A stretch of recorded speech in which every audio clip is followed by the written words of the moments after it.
تو سرکتے اس کے پاس تعزیت کی، چلو بھائی سال ثواب کرو ان کے والد صاحب کے لیے.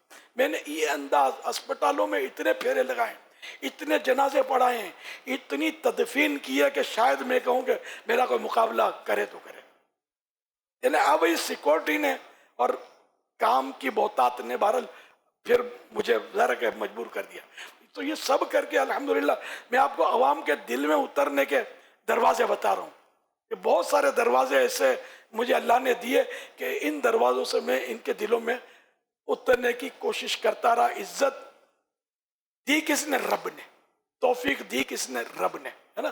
تو اس لیے اگر ائمہ کرام، علماء کرام جو مجھ سے محبت کرتے ہیں اگر میری ان باتوں پر غور کریں تو انشاءاللہ یہ دنیا میں بھی سکھی ہوں گے، آخرت میں سکھی ہوں گے، اور سنیت کا دبدبہ اور بڑھے گا، اور عمل کا بھی انشاءاللہ جو ہے وہ زیادہ رجحان ہوگا. ہماری اپنی مسجدیں آباد ہوں گی.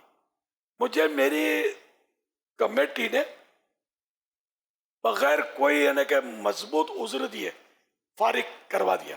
جہاں میں امامت کرتا تھا نا، مجھے یہ بتایا گیا کہ فلاں جو ایک بزرگ تشریف لاتے تھے کہ وہ کہتے ہیں کہ الیاس کی آواز شیریں ہے. اچھا، برسوں سے امامت کر رہا تھا میں وہاں، اچانک میری آواز خراب ہو گئی، اب کیا کروں؟ تو آج آپ کی، اس دن میں نے آخری عشاء پڑھائی، میں نے کوئی گلا شکوہ نہیں کیا، میں نے اپنی دانش میں آخری عشاء پڑھائی. اب لوگ نمازی چلے گئے، میں اب دیوار کے پاس ٹیک لگا کر بیٹا رو رہا تھا صدمے سے کہ اب میرا ہوگا کیا، میری عزت، لوگ بولیں اس کو نکالا. یہ ایک بہت بڑا داغ ہے نا. میں یوں الحمدللہ 4 آدمیوں میں اس وقت بھی میری عزت تو تھی اللہ کی رحمت سے. تو ایک نمازی میرا آیا نوجوان، تو کیا ہوا، کیوں رو رہے ہیں؟ میں نے کہا آج میں نے آخری عشاء پڑھا لی، میرے یہاں سے چھٹی. تو کیوں؟ پھر میں نے سبب بتایا. کیسے ہوگا؟ یہ تو اس نے تحریک چلائی جاتی ہے، لیکن میں نے تحریک نہیں چلائی، تحریک خود چلی. وہ نوجوان اٹھا، اس نے محلے کے نمازی بے نمازی جو ملے ان سے سائن دی، وی وانٹ الیاس قادری، یہ امام چاہیے ہم اس کو فارغ نہیں کرنے دیں گے. اور یہ اتنا پاورفل تھا، متولی ہماری مسجد کا دلی طور پہ وہ بھی مجھ سے سیٹ تھا، یہ اس شخصیت سے مرغوب تھا، اس نے بھی سائن کی اس پر. ساری سائنیں دے کر اس بزرگ کے پاس وہ لے کر متولی گیا کہ اب کیا فرماتے ہیں آپ؟ ایک طرف آپ اکیلے ہیں، ساری قوم بولتے کہ یہی امام چاہیے. تو اس نے بولا میں نہیں آؤں گا نماز کے لیے. ٹھیک ہے، ٹاٹا، میری امامت بحال ہو گئی الحمدللہ. تو میرا یہ کیوں ہوا کہ لوگ مجھ سے خوش تھے، مجھ سے لوگوں کو شکایتیں نہیں دی، نہ کسی کے پیسے کھائے، نہ کسی سے لڑائی کی، نہ کسی کو جھاڑا، اس طرح کا ہمارا معاملات نہیں تھے. تو لوگ محبت کرتے تھے، جو بھی دکان سے گزرا السلام علیکم بھائی، نماز کا ٹائم ہو گیا ہے وغیرہ وغیرہ. تو اس طرح الحمدللہ لوگ مجھ سے بڑی محبت کرتے تھے اللہ کی رحمت سے. اور یہ محبتیں بڑھتے بڑھتے آج لاکھوں کروڑوں میں اللہ نے دین کے کام کا شرف بخشا. تو یہ اگر سب میری اپنے منہ تعریف نہیں کرنی چاہیے، لیکن میں آپ کو سمجھانے کے لیے تحدیث نعمت کہیں، ترغیب کہیں کہ آپ سب مجھ سے محبت کرتے ہیں کہ اس طرح اگر اپنے اخلاق کو ہم درست رکھیں گے، غصے پر کنٹرول رکھیں گے، جھگڑیں گے نہیں، لڑیں گے نہیں، خودداری نہیں چھوڑیں گے، لوگوں سے پیسے نہیں مانگیں گے. ادھارن میں ایڈوانس میں کبھی زندگی میں تنخواہ نہیں لی میں نے. مطلب یہ اس طرح اگر بچ کر رہیں گے نا، لوگوں کے دلوں میں آپ اتر جائیں گے. آپ جو بولیں گے وہ یہ کریں گے. آپ رات کو دن بولیں گے ٹھیک ہے حضرت فرما رہے ہیں، ٹھیک ہے. اور پھر ایک سنی جب اپنا کردار پیش کرے گا نا، تو لوگ آپ کو دیکھ کر سنی بنتے چلے جائیں گے کہ یار یہ سنی ہے، سنی ایسے ہوتے ہیں. ورنہ جو ہمارے ساتھ جو بھی ہو رہا ہوتا ہے یہ سب سمجھتے ہیں. اللہ کرے دل میں اتر جائے میری بات.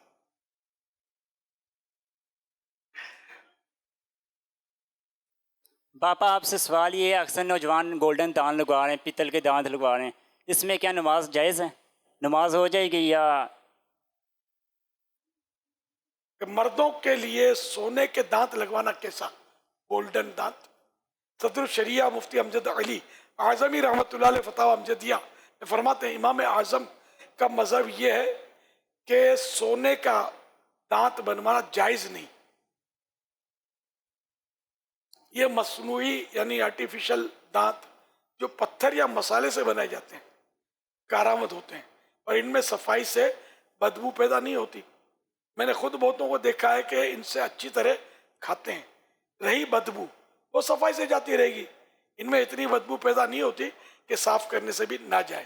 لہذا ایسی صورت میں سونا استعمال کرنا بلا ضرورت ناجائز ہے. بلا ضرورت ہوا جو تو ناجائز ہے. حوالہ فتح ہم نے دیا جلد 4 صفحہ نمبر 106. اب جب لگائے زینت کے لیے سونے کے دانت, یہ تو ضرورت تو ہے نہیں. وہ ضرورت میں ایسی ہو کہ اس کو ضرورت شریعت تسلیم کرے. حضرت مفتی جلال الدین امجدی رحمۃ اللہ علیہ ارشاد فرماتے ہیں چاندی کا دانت امام اعظم کے نزدیک جائز ہے اور سونے کا بنوانا جائز نہیں. حوالہ فتاوی فیض الرسول. فتاوی بحر العلوم میں سوال ہوا, مرد سونے کا دانت کسی بیماری کی وجہ سے منہ میں لگوائے تو درست ہوگا؟ اس کے جواب میں فرمایا بلا ضرورت ہے, اس لیے ناجائز ہے. فتاوی بحر العلوم جلد 5 پیج نمبر 315. صلو علی الحبیب صلی اللہ علی محمد. سرسبز اس گلزار کے یہ